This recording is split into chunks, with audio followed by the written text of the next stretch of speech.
விளாட்டுகளா MLA பத்தி உங்களுக்கு தெரியும், அவ்வளவு சாதகமா உள்ள ஆளு. அவர் என்னது அவர் மனசுல பட்டே பேசினார். சட்டமன்றத்துல வந்தா நாங்க பதிலாட்டி கொடுப்போம், சரியான பதிலாட்டி நடக்கும் அப்படிங்கிறத சொன்னாரு. இதுல என்ன தப்பு இருக்கு?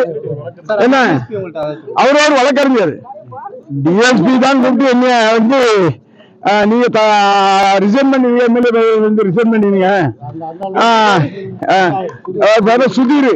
சுதீர்னு டிஎஸ்பி கூட ஒருத்தர் சவாரி போட்டு வந்தாரு. ஆனா ஏடிஎஸ்பி வெளியே இருந்தாரு, சாப்பாடு சாப்பிட்டு இருந்தா வந்து மிரட்டினாரு. இப்ப இடுப்புல கை வச்ச மாதிரி தோல்ல கை வச்சாரு.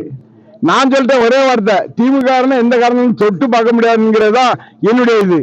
எங்களுடைய தலைவர் என்ன சொல்றா அதுதான் நடக்குமே தவிர எதுவும் நடக்காது.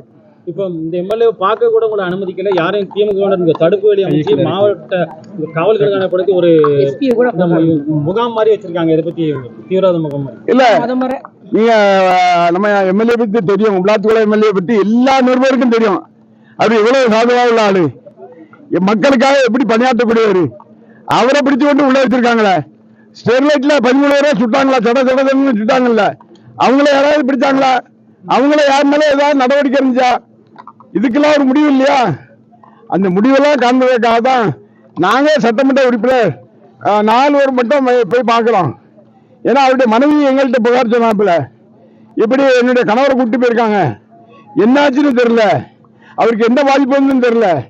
ஏற்கனவே அவர் சுவர் அது இதுன்னு மாத்திரை சாப்பிடுவாரு, முதுவலிக்கும் மருந்து எடுத்துட்டு இருந்தாரு.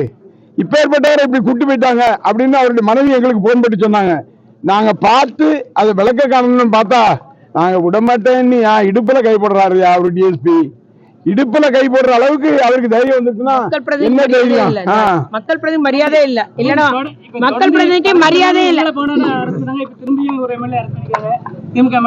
ஒரு 4 மாசம் தான் அவங்க ஆட்டம், 4 மாசத்துல முடிஞ்சு போகும். இன்னைக்கு பாராளுமன்ற கூட போகுது, அதுல உங்களுக்கு 4-5 நாள்ல முடிவு தெரிஞ்சிடும். அதுக்கப்புறம் அவங்க சொட்டையை நாங்க முடிச்சிடுறோம்.